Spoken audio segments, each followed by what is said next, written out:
Sarah Blackwood never set out to start a war. She was a widow, a mother, just trying to survive on the brutal Texas frontier of 1858. All she did was show a little kindness to a dying child. She had no idea that child was the son of the most feared war chief on the plains. She had no idea that her small act of compassion would bring 60 painted warriors to her doorstep just 3 days later, their lances reflecting the blood-red dawn. Sarah was certain they had come to kill her, to burn her home to the ground and take everything she had left.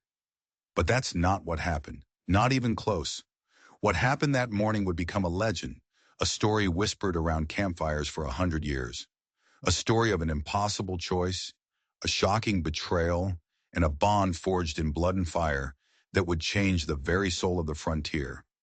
If you think you know how this story ends, I promise you, you don't. So stick around, because this one's different.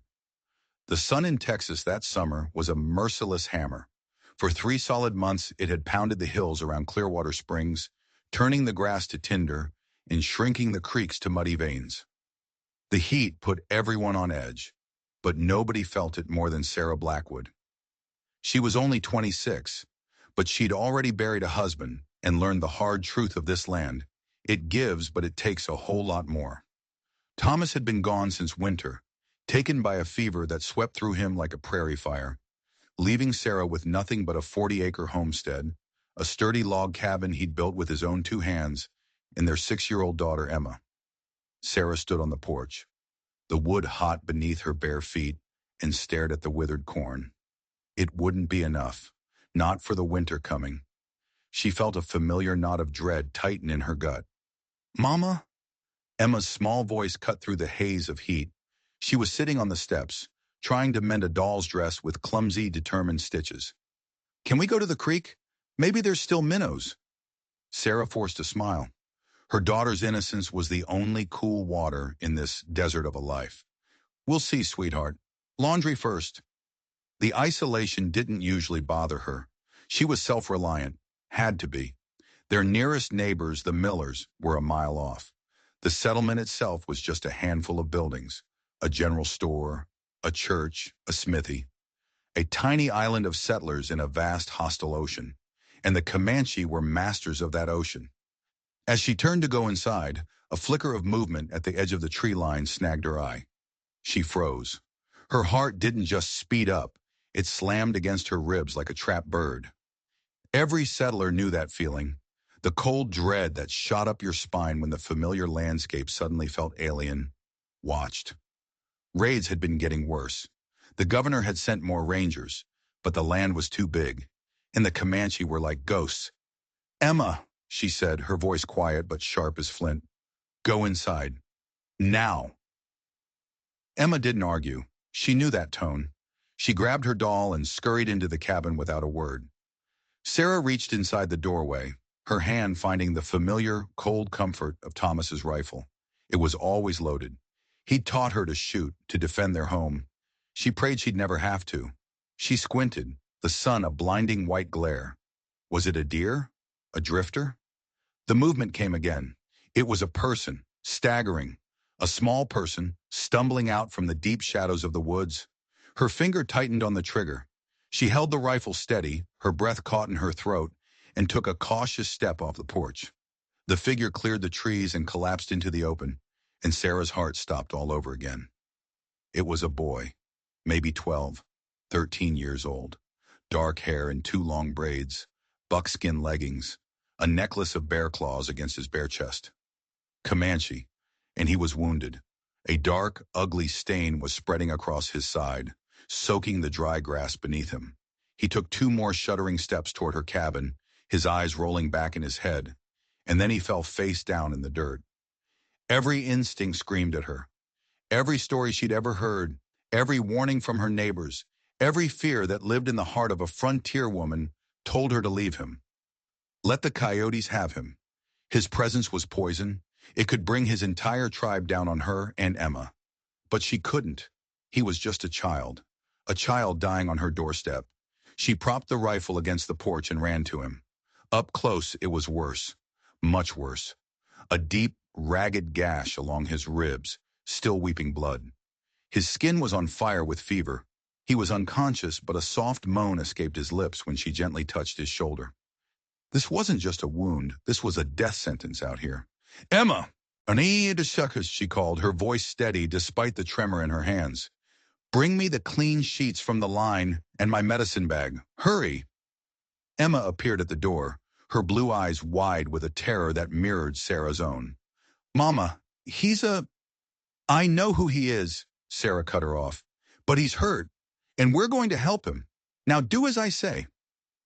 As Emma ran to obey, Sarah's mind spun. What had happened to him? Where was his family? Comanche children never, ever traveled alone. He was a piece of a puzzle she couldn't see, a sign of something terrible that had happened just out of sight. Emma returned, her small arms laden with linen sheets and Sarah's leather medicine satchel. It held everything she knew of healing, knowledge passed down from her mother and grandmother, herbs, tinctures, bandages, frontier magic. Spread a sheet on the ground, Sarah instructed, her voice all business now. We'll move him onto it and carry him to the shed. We can't bring him into the house. The words tasted like ash. Denying a wounded child the comfort of a proper bed felt wrong, but she knew it was a grim necessity. If anyone from Clearwater Springs saw him, if Jake Miller rode over, if the preacher paid a visit, they wouldn't see a wounded boy. They'd see an enemy. They'd see a reason to form a mob. And that mob wouldn't stop with the boy. The shed was clean at least, weather-tight. It would have to be enough. Together they rolled the boy onto the sheet. He was light, all lean muscle and bone, but lifting him was a struggle. As they did, his eyes flickered open. They were dark, bottomless pits of pain and confusion that immediately filled with a raw, animal fear when he saw their white faces. He tried to struggle, a weak, desperate thrashing. It's all right, Sarah said softly, knowing he wouldn't understand the words, but praying he'd understand the tone. We're helping you. They carried him like a fallen deer to the shed and laid him on a pallet of clean straw covered with another sheet. Sarah sent Emma for water and bent to examine the wound. It was a knife wound, deep, ugly. Angry red streaks were already radiating from the gush. Infection, sepsis. It was already setting in. Without help, he had hours, maybe a day, left. She set to work, her hands moving with a practiced calm she did not feel. She cleaned the gash with boiled water and a tincture of yarrow to stop the bleeding. The boy drifted in and out of a delirious haze, sometimes watching her with a weary suspicion, sometimes crying out in a language that was like the whisper of the wind in the plains. When she applied a poultice of crushed echinacea and comfrey, a fiery combination meant to draw out the poison, he screamed, a raw, piercing cry of agony that tore through the quiet afternoon. Emma, go get some broth from the stove, Sarah said, trying to keep her daughter from seeing the boy's pain or her own fear. And the willow bark tea. As Emma scurried away, Sarah spoke quietly to the boy, her voice a low murmur. I don't know what happened to you, but you're safe for now. I'm going to do everything I can. His eyes, slick with fever, focused on her face. He studied her, his gaze unnervingly intense, as if he were trying to see straight into her soul. Then he spoke, a single word, choked out through cracked lips, in heavily accented English that shocked her to her core. Why? She hadn't expected him to speak at all, let alone in her own tongue. The question hung in the hot, still air of the shed, heavy and sharp. It wasn't just a question, it was an accusation, an indictment of her entire race. Why would you, a white woman, help me, a Comanche boy? She met his gaze, this child of her sworn enemies, and gave him the only answer she had. Because you need help, she said simply, and because it's the right thing to do. He seemed to weigh her answer, his dark eyes searching her face for the lie. Then, either satisfied or simply too exhausted to argue, he closed his eyes and drifted back into the fever dream. Emma returned with the broth and tea. They managed to get a few spoonfuls into him, the willow bark a natural fever reducer and painkiller. He swallowed it without protest, his body surrendering to their care. What's his name, Mama? Emma whispered, her fear slowly being replaced by a child's natural curiosity. I don't know, sweetheart. Sarah stroked the sweat-damp hair from the boy's forehead. We'll have to wait until he's stronger. They spent the rest of the day in a quiet rhythm of care, changing the poultice, forcing liquids, cooling his fevered skin with damp claws. By nightfall, his fever hadn't broken, but it hadn't climbed higher. The bleeding had stopped completely. It was a small victory, but on the frontier, small victories were all you had. As they walked back to the cabin in the gathering dusk, the cicadas starting their nightly chorus, Sarah knelt down to look Emma in the eyes. Listen to me, she said, her voice low and urgent. No one can know he is here. Not the Millers. Not anyone from town. Do you understand me, Emma? Emma nodded, her little face solemn in the twilight. Because people don't like the Comanches. That's right. There's been a lot of fighting. A lot of hurt on both sides. If they knew we were helping him... She didn't need to finish the sentence. But he's just a boy, Emma protested, her voice fierce. Like me. Sarah squeezed her daughter's hand, a lump forming in her throat. I know, sweetheart. That's why we're helping him. But not everyone sees it that way. This has to be our secret. Later that night, long after Emma was asleep, Sarah slipped back out to the shed. The boy was awake. His dark eyes tracked her as she lit a small lantern, the soft glow pushing back the shadows. More water? She offered. He nodded. As she helped him drink, his hand, surprisingly strong, shot out and gripped her wrist. He wasn't threatening her. He was holding on, anchoring himself. Taquani, he whispered, the name a puff of air. She wasn't sure if it was his name or another word. Taquani? She repeated carefully. He nodded and then, with great effort, he touched his own chest. Taquani. It was his name. He was giving her his name, a piece of himself. I'm Sarah, she replied, placing her free hand over her heart. Sarah Blackwood. Taquani's grip on her wrist relaxed, but his eyes never left her face. He was still trying to solve the puzzle of her, a white woman with a kind touch. It clearly didn't make sense in his world. For a moment, a flash of pure scorn crossed his face, as if the very idea of being safe in the hands of a white person was a bitter joke. But then it was gone, replaced by the deep, weary exhaustion of a boy who had seen too much. He closed his eyes. Sarah changed his poultice one last time. The angry red streaks hadn't spread. A good sign. Maybe, just maybe, he was going to make it. She left fresh water within his reach and tiptoed out, leaving him to the quiet darkness. The next morning, their secret world was shattered by the sound of hoofbeats. It was Jake Miller, their neighbor, riding up on his big roan horse just as Sarah was scattering feed for the chickens. Morning, Sarah, he called, tipping his hat. Jake was a good man, decent and kind, one of the few who'd looked out for her after Thomas died.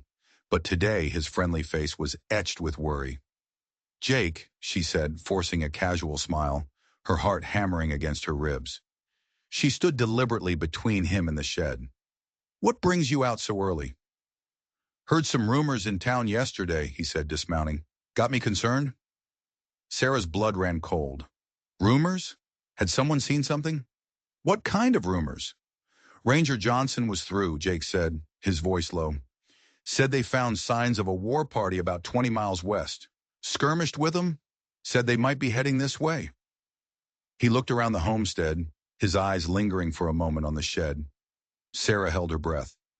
Just wanted to make sure you had enough ammunition, he said, his gaze returning to her. Know you're capable, Sarah, but if trouble comes, you get Emma and ride for our place. You hear me? We'll be fine, Jake. Thank you. I mean it, he pressed. Maybe you and the little one ought to just come stay with us for a few days, till the rangers clear the area. The offer was kind, but it was impossible. This is our home, she said firmly. We're not leaving it for rumors. Just then, Emma came running out of the cabin, a bright flash of blonde hair and blue cotton. Mr. Miller! Mr. Miller! Sarah's heart leaped into her throat. Was she about to say something? Had she forgotten the warning? Can you tell me a story about the Rangers next time? Emma asked, beaming up at him. Jake chuckled, relieved by the childish interruption. Sure thing, little lady. You be good for your mama now. He mounted up and rode off. Sarah watched him go, releasing a breath she hadn't realized she was holding. It had been too close. Way too close.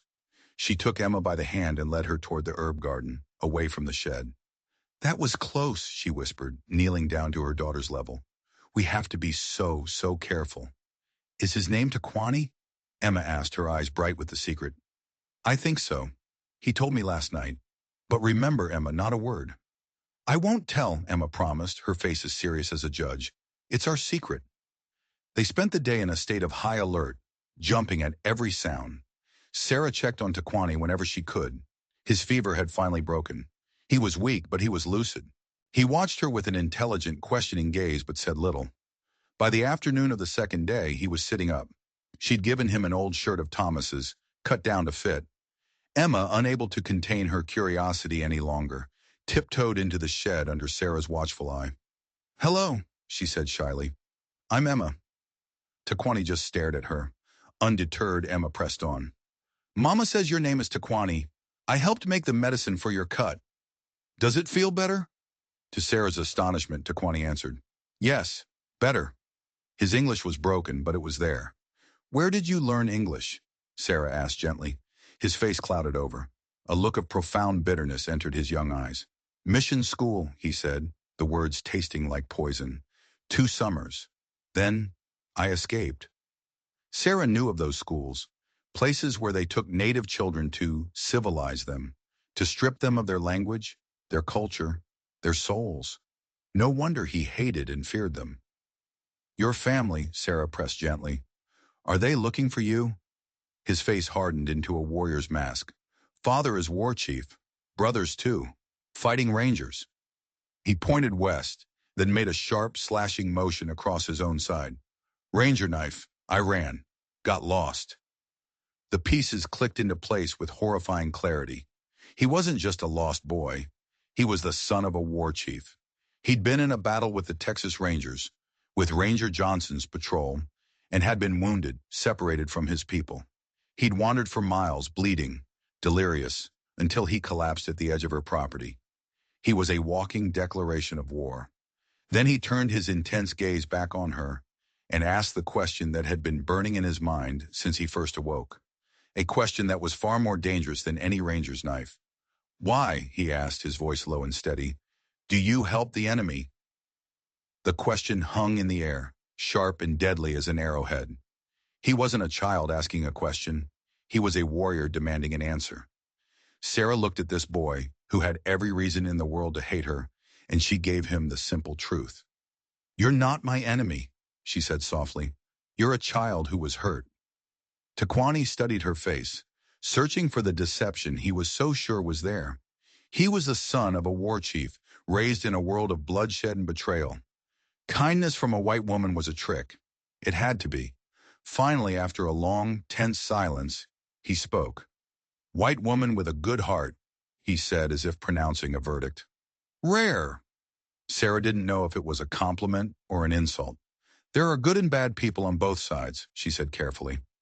Later that evening, she brought him fresh bandages and more food. He was looking stronger by the hour. You'll be able to travel soon, she said, tending to his wound. It was clean now, healing well. Do you know how to find your people? He nodded. Follow the sun. 2 days' walk. You're not strong enough for that, she protested. And it's dangerous alone. The Rangers are still out there.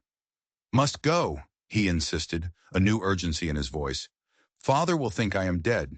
He will be very angry. She understood. He wasn't afraid for himself. He was afraid of what his father, grieving and enraged, would do. The vengeance he would take on the nearest settlements, on places like Clearwater Springs, on people like her. One more day, she negotiated. Rest one more day. I'll give you food and water for your journey. He considered her offer, his dark eyes weighing the risk, then a single, reluctant nod. One day. On the morning of the third day, Taquani was up before the sun, his movements stiff but determined. Sarah had packed a small satchel for him, dried meat, cornbread, a full water skin. She'd mended his buckskin leggings as best she could. Be careful, she warned him again. The Rangers.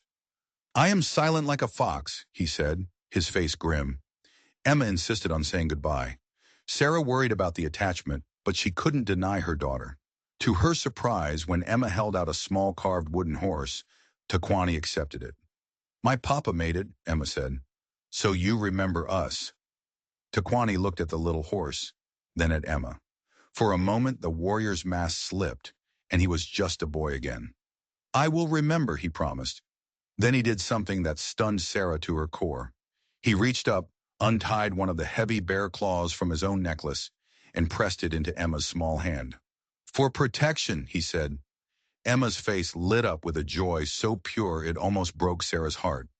As the first rays of dawn sliced across the horizon, Sarah walked Taquani to the edge of the woods. He stopped and turned to face her. His eyes were serious, ancient. "White woman saved Taquani," he said formally. "Taquani not forget." Then he turned and melted into the trees, disappearing as if he'd never been there at all. Sarah stood there for a long time, watching the spot where he had vanished, a strange and powerful sense of foreboding washing over her. She returned to the cabin, where Emma was waiting on the porch, clutching the bear claw. "He'll be all right," she told her daughter, trying to convince herself as much as Emma. "I know," Emma said with unshakable confidence. "He's brave." The day passed in a blur of chores, but Sarah's eyes kept straying to the western horizon. A knot of anxiety tightened in her stomach and refused to let go. That night she couldn't sleep. She tossed and turned, the silence of the prairie pressing in on her. Every creak of the cabin, every rustle in the grass outside, sounded like a threat. She was drifting into a fitful, dream-haunted sleep just before dawn when she was jolted awake. It was Emma shaking her shoulder, her voice a high, frantic whisper. "Mama! Mama, wake up!" Sarah shot upright, instantly awake, her heart pounding. "What is it? What's wrong?" Emma's eyes were wide, reflecting the pale light of the coming dawn. They were filled with something Sarah couldn't read. Awe? Terror? "There are Indians, Mama," Emma whispered, her voice trembling. "Lots of them, at the edge of the field." Sarah's blood turned to ice. She flew out of bed and to the window, pulling back the curtain. And her world stopped. It wasn't a raiding party, it was an army. Silhouetted against the rising sun were dozens upon dozens of mounted warriors. She counted 60, maybe more, a sea of feathers and lances, their painted faces grim and terrible in the pink and gold light. At their center, on a magnificent black stallion, sat a man who radiated pure, undiluted authority. His war bonnet of eagle feathers cascaded down his back. He was a chief, a great chief, and they were all staring directly at her cabin. "Oh, God," Sarah breathed. She turned to Emma, her mind racing, trying to build a wall of calm around her voice. "Emma, listen to me. Go hide under the bed. Do not make a sound. Do not come out until I call you. Do you understand?" Emma nodded, her face pale with terror. "Is it because of Taquani?" "I don't know, sweetheart. Maybe." She kissed her daughter's forehead. "Now go, hide." As Emma scrambled under the bed, Sarah took a deep breath. This was it, the end of her life. She grabbed Thomas's rifle. It was a pathetic gesture against so many, a single raindrop against a flood. But she would not face them unarmed. Her legs felt like lead as she walked out onto the porch. She stood there, rifle at her side, as the sun crested the hills behind the war party, casting them in hellish fire. For a long, terrible moment, nothing happened. The world held its breath.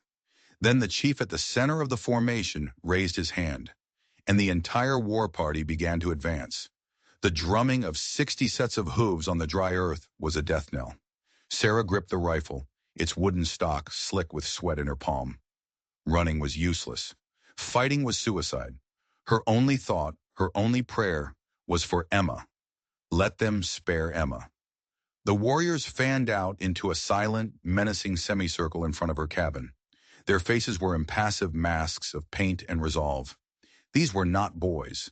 They were hardened men who had seen battle, who lived and breathed violence. The chief on the black stallion urged his horse forward, stopping just 10 paces from her porch. Up close, he was even more terrifying. His face was a roadmap of scars and sun, but his eyes were sharp, intelligent, and they missed nothing. He was a king in his own world, and she had trespassed. He studied her for a long, agonizing moment. The silence stretched, thin and tight, ready to snap. Then he spoke, in English. His voice was deep, guttural, but the words were clear. "You are the woman who helped my son." It wasn't a question. It was a statement of fact. Sarah could only nod, her throat too tight to form words. The chief's gaze dropped to the rifle in her hands. A flicker of something, amusement, contempt, crossed his face. "You think to fight Quanah Parker and his warriors with one gun?" The name hit her like a physical blow. Quanah Parker. She'd heard that name whispered in fear in Clearwater Springs. Not just a chief, he was the chief. A legend, a ghost who led his warriors on raids that left settlements in ashes. The son of a white captive, Cynthia Ann Parker, and a Comanche chief. He was said to hate the settlers with a righteous fury, and she had been nursing his son back to health. "No," she managed to croak, "but I will protect my daughter." For the first time, a different expression flickered in Quanah's eyes. Respect. He dismounted in one smooth, fluid motion and handed the reins to a nearby warrior. He walked toward the porch steps, his presence so immense it felt like he was sucking all the air out of the morning. He stopped at the bottom step, looking up at her. A deliberate gesture. He could have towered over her, intimidated her. Instead, he chose not to. "My son, Taquani, he told me what you did," Quanah said, his voice now low, almost conversational. "How you healed his wound, when others of your kind would have left him to die. Or worse." Sarah's mind was a whirlwind. Taquani had made it back. He told his father. But was this a trial or an execution? She couldn't read this man. "He needed help," she said, her voice finding a sliver of strength. "He was just a boy." Quanah's eyes hardened. "Many winters ago," he said, his voice taking on the cadence of a storyteller, "my mother was taken from us by your Texas Rangers. Her name was Nadua. You called her Cynthia Ann Parker. She was a white girl captured as a child, but she became Comanche. She was my mother. The blue-coat soldiers took her back. She died of a broken heart, away from her people, away from her sons. The story was famous on the frontier, a cautionary tale. But Sarah had never heard it told like this, from the other side. Not as a rescue, but as a kidnapping. "I'm sorry," she whispered, and she meant it. Quanah looked at her, searching her face, and seemed to find the sincerity he was looking for. "The cycle of hate between our peoples is a river of blood," he said. "Each side takes, and the other takes back more." He gestured to the silent warriors behind him. "I have brought my men here today because of what you did for my son." Sarah's grip tightened on the rifle. This was it, the price for her kindness.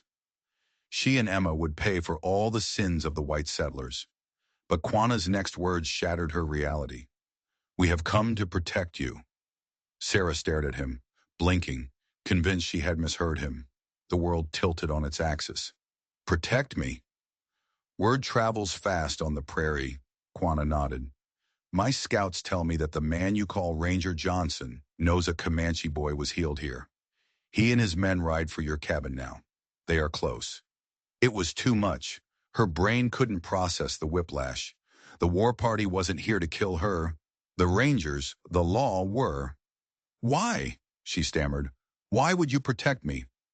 "You saved my son," Quanah said, as if it were the simplest thing in the world.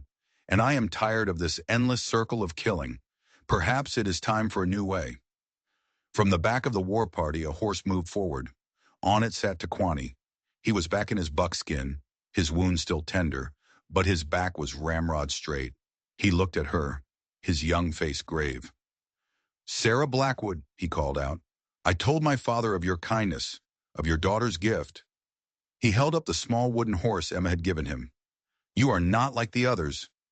Before she could respond, a scout galloped up, shouting to Quanah in a torrent of Comanche. Quanah's face went grim.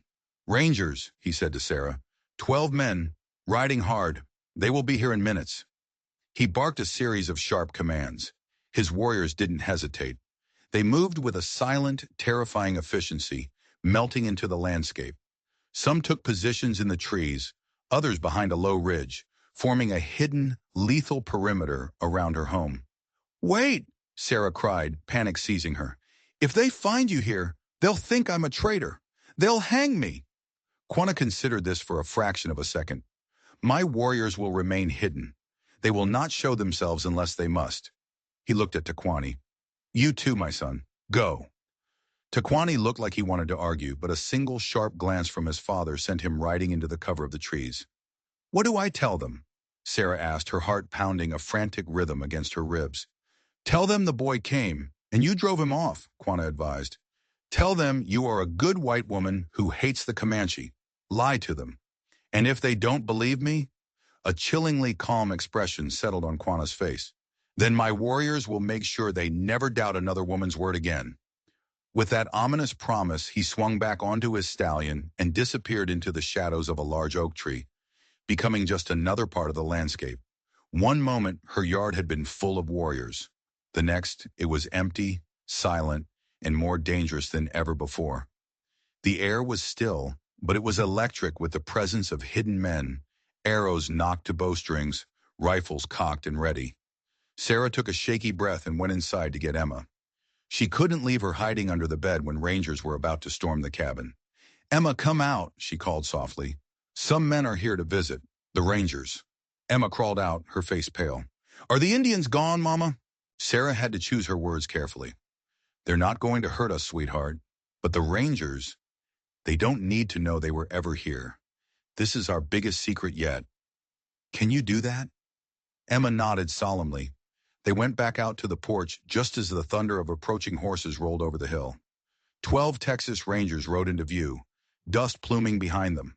They were hard-faced men, armed to the teeth, and at their head was Captain James Johnson.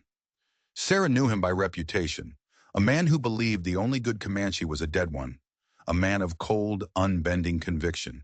And, she now realized with a fresh wave of terror, the very man whose knife had nearly killed Taquani. The Rangers reined in, Johnson dismounting while his men fanned out, their eyes scanning the trees, their hands never far from their pistols. Mrs. Blackwood, Johnson said, his voice devoid of warmth, we got word a Comanche boy was seen near here. You had any trouble? Sarah met his cold blue eyes, her hand resting protectively on Emma's shoulder. A boy came by yesterday, Captain. I fired a warning shot and he ran off. Haven't seen him since. Johnson's eyes narrowed. He was a predator, and he smelled a lie. Just a boy? Alone? He pressed. Wounded by any chance? He didn't get close enough for me to see clearly. She lied, her heart pounding so hard she was sure he could hear it. He was moving fast.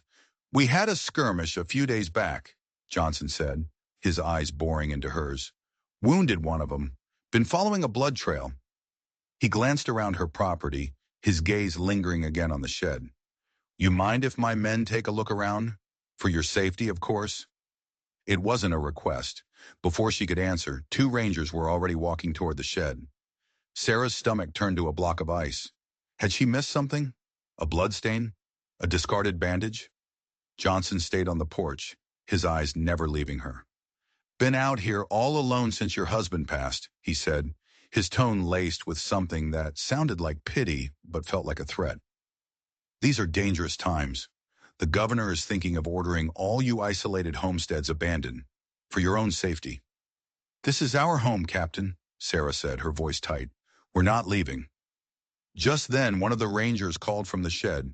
Captain, you're going to want to see this. Sarah's blood ran cold. Johnson strode over to the shed, and she saw him look down at something on the dirt floor. He came back, his face a thundercloud. His hand was now resting on the butt of his pistol. Mrs. Blackwood, he said, his voice dangerously low. There's blood in that shed, a fair amount of it, and some kind of Indian-looking plant medicine mashed into the dirt. He was staring at her, his eyes pinning her in place. Care to explain that? Her mind raced, desperately searching for a plausible lie. A goat, she blurted out. One of our goats cut itself on the fence last week. I was treating it in the shed. With Indian medicine? Johnson asked, his voice dripping with skepticism. My grandmother taught me about healing plants. She shot back, finding a sliver of defiance. I use what works, Captain. He stared at her, a long, silent battle of wills. She could feel the eyes of Quanah's hidden warriors on them. She could feel the tension ratcheting up, the air crackling. One wrong move, and this field would turn into a slaughterhouse. "Where's this goat now?" Johnson demanded. "It didn't make it," Sarah said, the lie coming more easily now.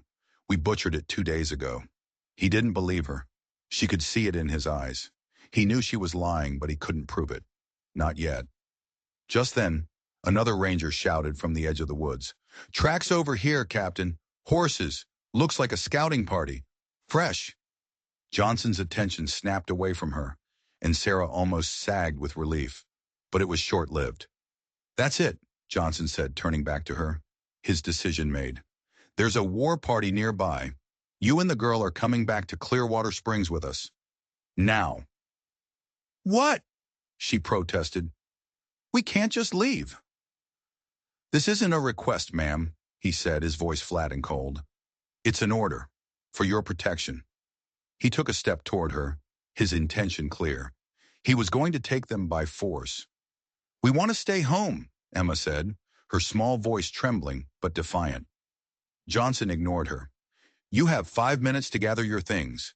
He reached out and grabbed Sarah's arm, and in that instant the world exploded. A high, piercing war cry ripped through the air, followed by another and another, until the entire landscape seemed to be screaming. The Rangers spun around, drawing their weapons, forming a panicked, defensive circle. "Ambush!" one of them yelled. Johnson shoved Sarah behind him, his face contorted with rage. "This is a trap! You set us up, you traitor!" Before Sarah could deny it, Quanah Parker emerged from the trees on his black stallion. He rode slowly into the clearing, a king reclaiming his throne. And behind him the trees themselves seemed to give birth to warriors.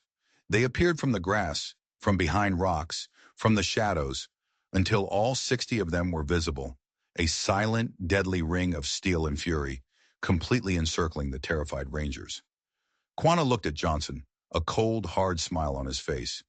"We meet again, Ranger." Johnson's face was a mask of pure hatred. "Parker, I should have known." "Put down your weapons," Quanah commanded, his voice calm but carrying the weight of absolute authority. "You are surrounded. You will die if you fight." "And we'll die if we surrender," Johnson spat back. "Today is different," Quanah said. "No blood has to be shed. The woman and her daughter are under my protection. You will not force them from their home." The realization dawned on Johnson's face, twisting his features into a sneer of disgust. "So you're in league with them, a traitor and a whore." "No," Quanah's voice cut through the air like a whip crack. "She is a good woman who showed kindness to a wounded boy. For that, I repay her with my word, which is more than any ranger's promise is worth." The standoff was absolute. 12 Rangers, trapped and hopelessly outnumbered. Johnson looked at his men's terrified faces, then back at the impassive, patient face of Quanah Parker. He was a man choking on his own pride and hatred, but he was not a fool. "Mount up," he snarled at his men. "We're pulling back." As the Rangers scrambled onto their horses, Johnson turned to Sarah one last time, his eyes burning with a venomous fire. "This isn't over, Mrs. Blackwood. The governor will hear of this. You'll be branded a traitor. There won't be a place in Texas that's safe for you." With that final threat, he spurred his horse and led his men in a frantic, dusty retreat. Once they were gone, the silence they left behind was deafening. Sarah's knees finally gave out, and she sank onto the porch steps, pulling Emma into a tight embrace. Quanah approached, dismounting before her. "They will be back," he said simply. "Johnson is a man who feeds on hate. He will not let this go." "I know," Sarah whispered. Quanah reached into a pouch at his waist and pulled out a small, carved stone pendant on a leather thong. It depicted an eagle in flight. "This is the symbol of my family," he said, holding it out to her. "Hang it above your door.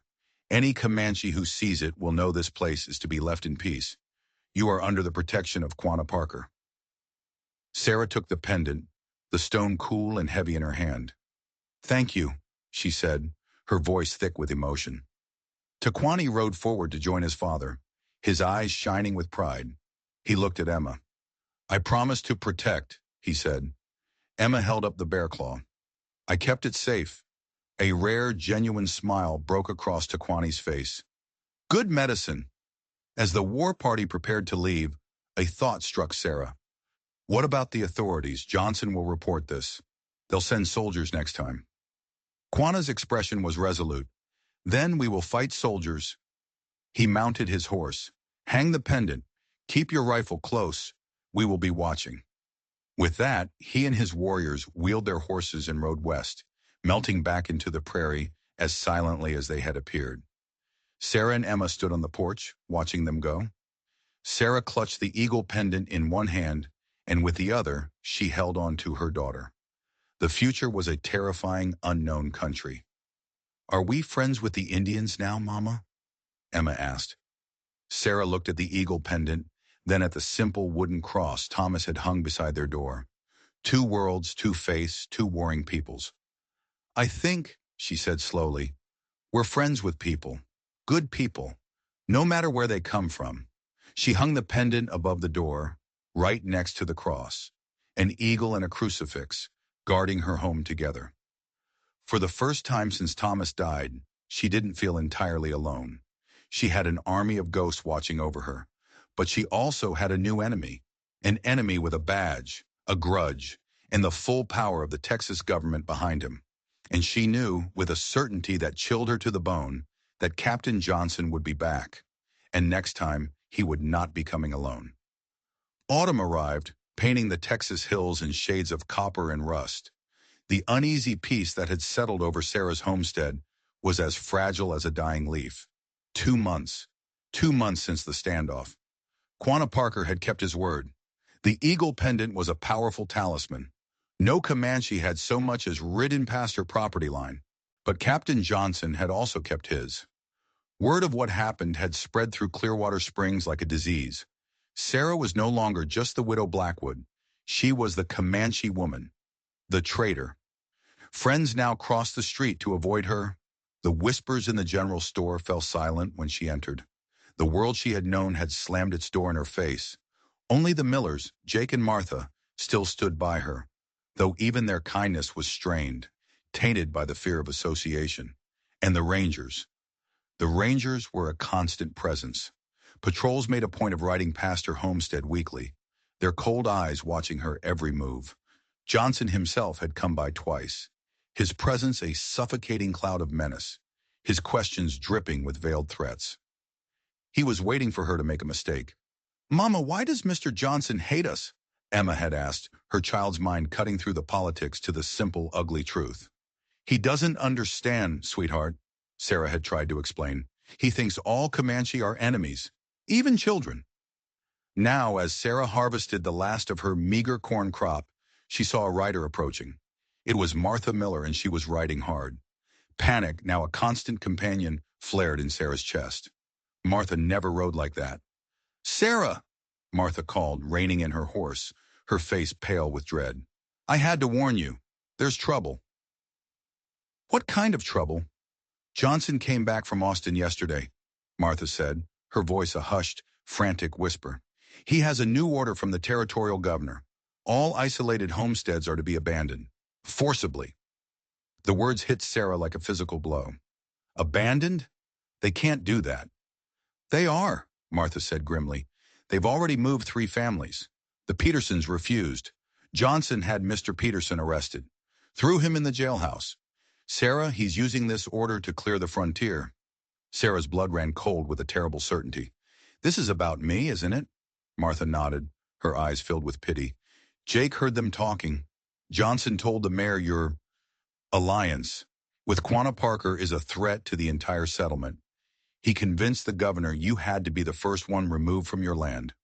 When? Sarah asked, her mind already spinning, searching for an escape that wasn't there. Tomorrow morning, Martha said. He's bringing a squad of rangers and deputies from town. Sarah, what will you do? You can't fight them. No, Sarah agreed, a cold resolve hardening within her. But I won't let them put me in a cage in town, under his thumb. This land is all Emma and I have left. After Martha left, her warning hanging in the air like smoke, Sarah went inside. Emma was at the table practicing her letters. Mama, Emma asked, perceptive as always. Is something wrong? Sarah sat down beside her daughter. There was no point in pretending. Some men are coming tomorrow, sweetheart. They want us to leave our home. Emma's little face grew serious. Is it because of Taquani? Sarah nodded. Partly. They're still angry we helped him. Where will we go? And that was the question. There was nowhere to go. No friends who would risk taking them in. No family for 1,000 miles. They were utterly, completely alone. But then an idea began to form. A wild, desperate, terrifying idea. Her eyes drifted up to the eagle pendant hanging over the door. It wasn't just a symbol of protection anymore. It was an invitation. I have an idea, Sarah said slowly, but it's a little scary. Emma put down her chalk, her eyes wide. Are we going to find Taquani? The child's simple logic struck Sarah with the force of a revelation. Of course.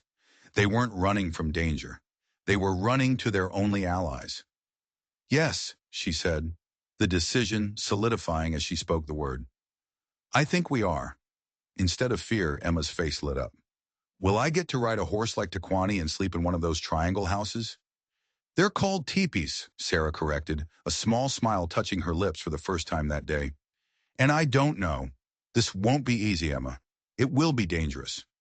I can be careful, Emma said solemnly, then reached into her pocket and pulled out the bear claw. And I'm not afraid. Taquani gave me this. That night, under the cover of darkness, they packed. They took only what they could carry on Penny, their old mare. Dried food, blankets, medicines, the rifle, and the eagle pendant, which Sarah tucked securely in her pocket. They left before dawn, melting into the woods just as the first hint of gray touched the eastern sky. They moved west, away from the settled lands, into the vast, unknown territory of the Comanche. The rising sun found them miles from home, following a small creek. As they paused to water the horse, a distant sound reached them. Hoofbeats, many of them, coming from the direction of their homestead. The Rangers, Sarah whispered, pulling Penny into a thicket of junipers. They came early. They waited in breathless silence as the sound grew louder. Johnson was a renowned tracker. If he found their trail, they were finished. The hoofbeats thundered past, but they weren't heading west. They were heading south. They're going to the Millers, Sarah realized with a pang of guilt. They think we went there for help. The unintentional misdirection had bought them precious time. They pushed on, deeper and deeper into the wilderness.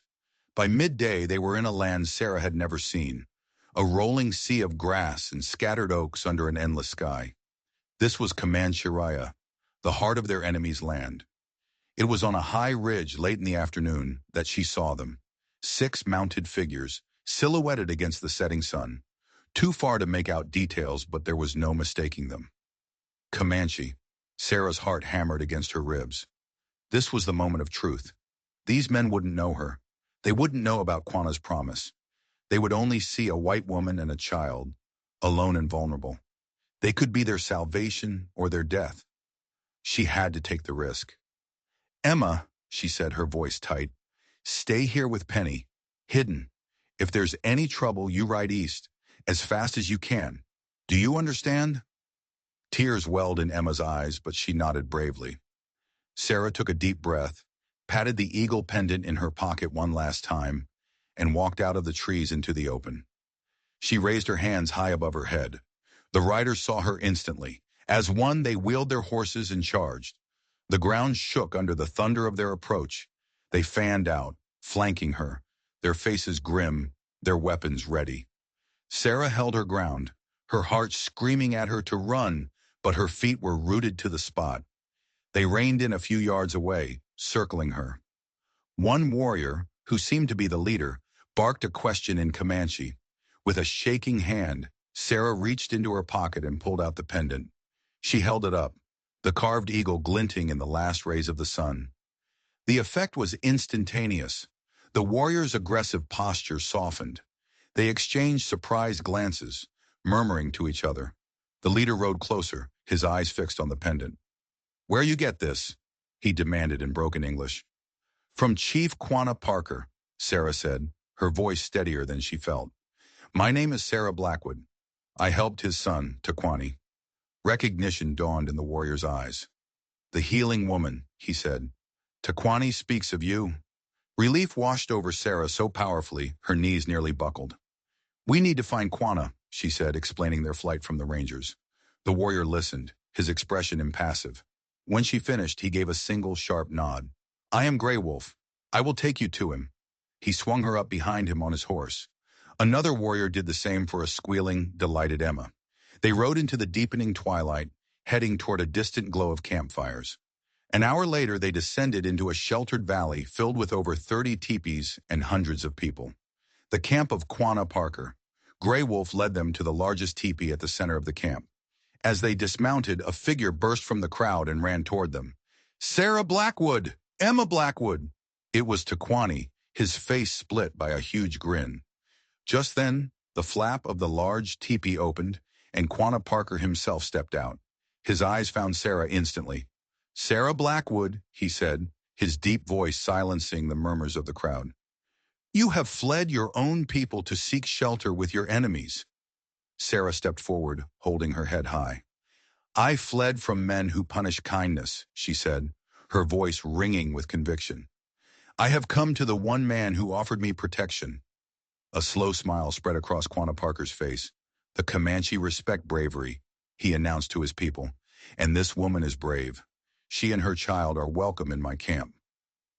That night, in a small teepee they were given, Sarah lay awake listening to the unfamiliar sounds of the Comanche camp. She had traded one world for another. She was a refugee, a traitor to her own kind, living among people she had been raised to fear. She didn't know what the future held. She only knew that she had made her choice, and there was no turning back. Life in the Comanche camp was a whirlwind of new rhythms. The days were hard, filled with the constant work of survival, but there was a deep sense of community Sarah had never known in the isolated, suspicious world of the settlers. She found her place with Spotted Fawn, the elderly medicine woman, sharing her knowledge of healing plants and learning the Comanche ways. Emma, meanwhile, flourished. She was a child of the frontier, and she adapted with astonishing speed. With Taquani as her constant companion and teacher, she learned to ride bareback, to track animals, and to speak a growing vocabulary of Comanche words. Her blonde hair and blue eyes made her a curiosity, but the other children accepted her as one of their own. For 10 days, a fragile peace settled over Sarah. For the first time in a long time, she felt safe. But their sanctuary was a mirage. One evening, Taquani came to their teepee, his young face grave. "My father wishes to speak with you." In Quanah's teepee, the mood was tense. Several senior warriors were gathered, their faces like stone. "Our scouts have returned," Quanah said without preamble. "There are many bluecoat soldiers gathering at Fort Richardson, and Captain Johnson is with them. They have been questioning settlers. They know a white woman and child are with us." The blood drained from Sarah's face. "I've put you all in danger." "The Comanche are always in danger from the bluecoats," Quanah said grimly. "But your presence has given them a new excuse to attack. Worse," he continued, his eyes locking with hers, "the Rangers have taken your homestead. Johnson is living in your house, using it as his base." The news was a physical blow. The thought of that hateful man in her home, in the place she'd shared with Thomas, was a profound violation. "He claims you abandoned the land," Quanah said.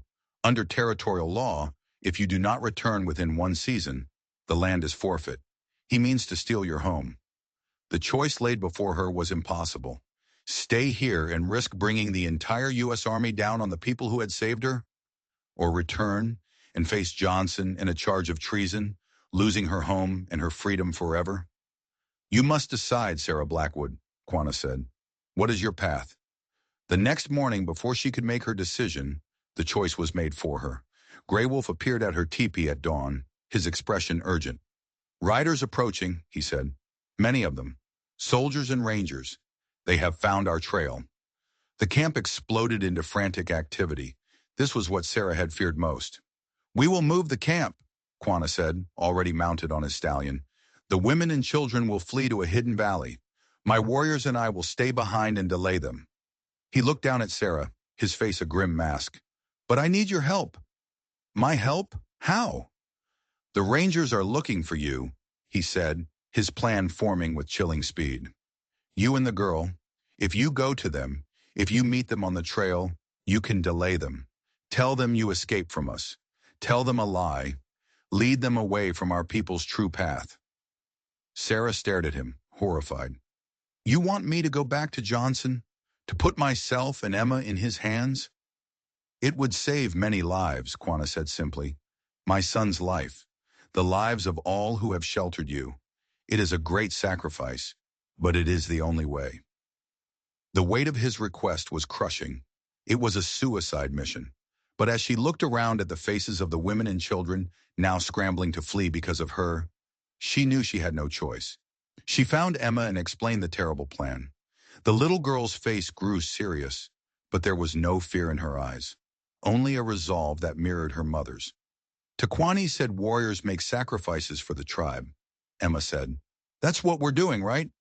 "Yes, sweetheart," Sarah said, her throat tight with tears. "Something like that." The farewell was swift and heartbreaking.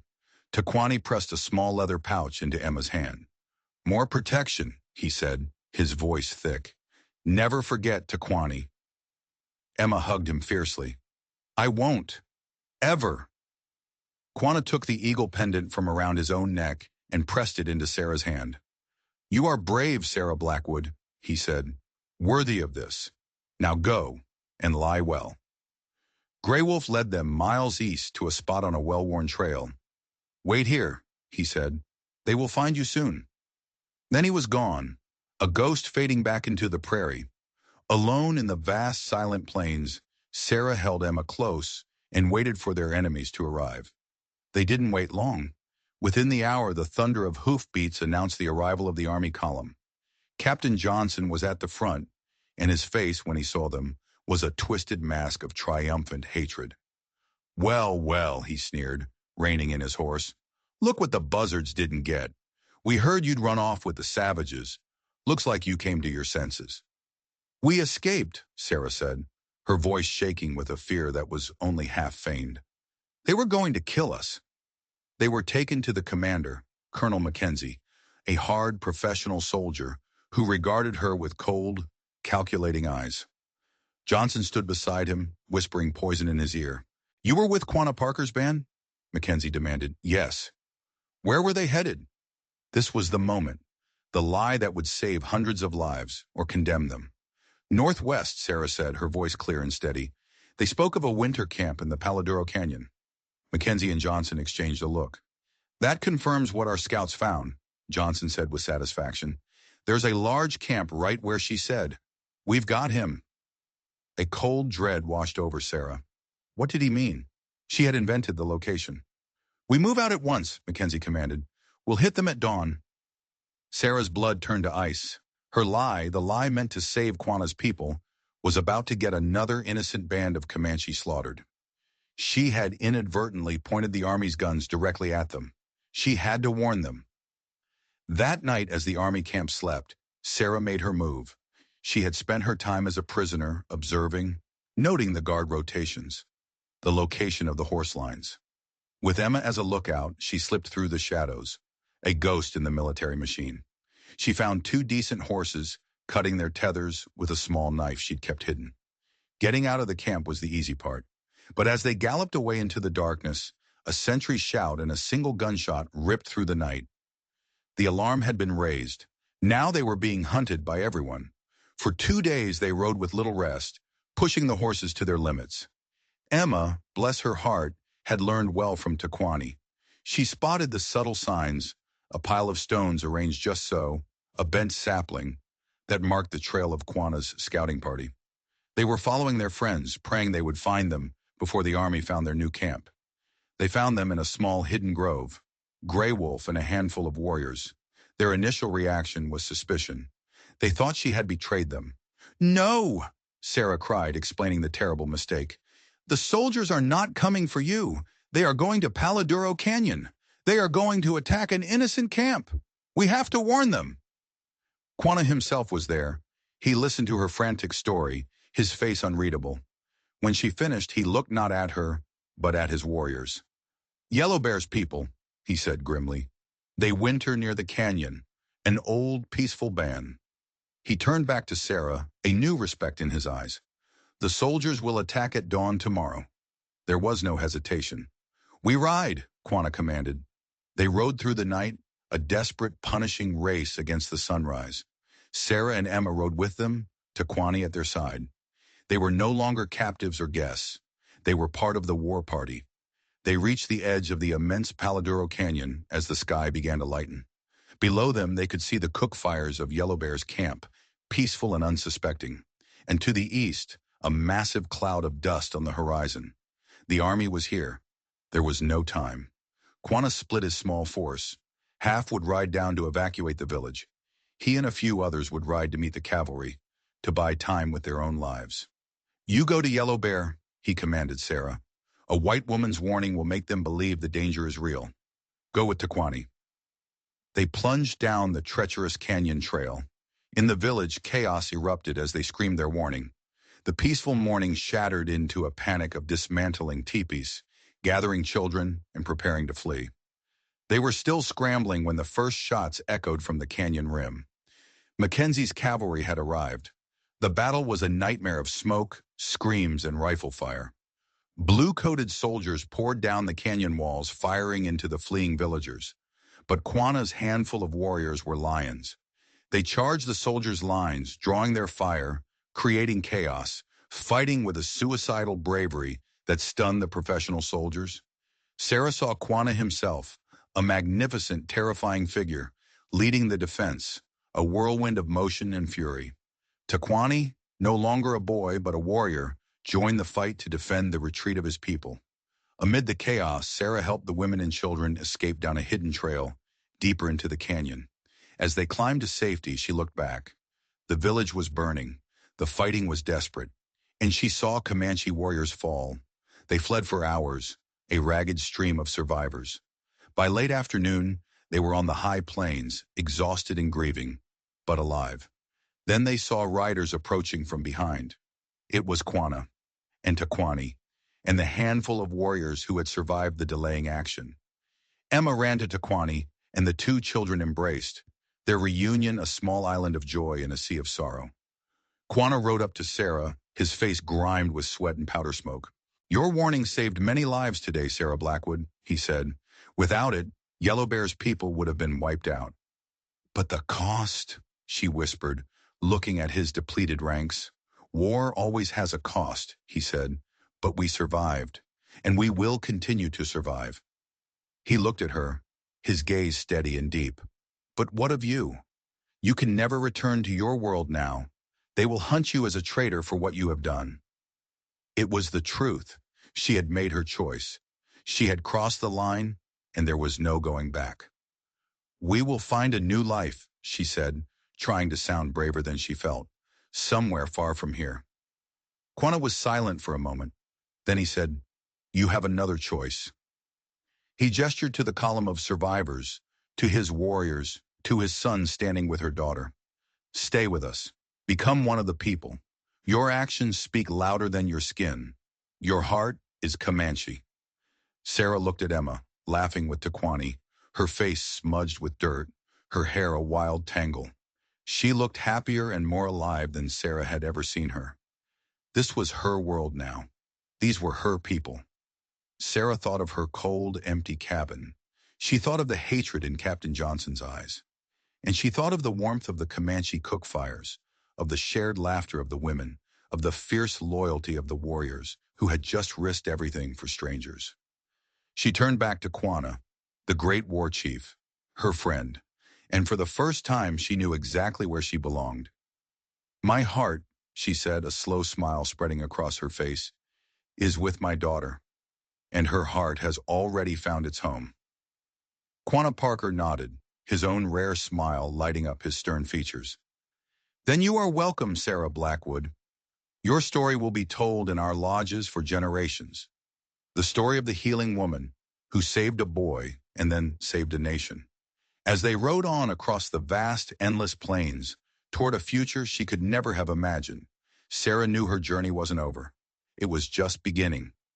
She had started as a lonely widow, caught between two worlds, but now she was something more.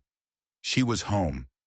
If you enjoyed this story of courage and unlikely friendship, There are two more incredible tales of survival on your screen right now. Go check them out. And don't forget to subscribe and hit that notification bell, because you won't want to miss the stories we have coming for you.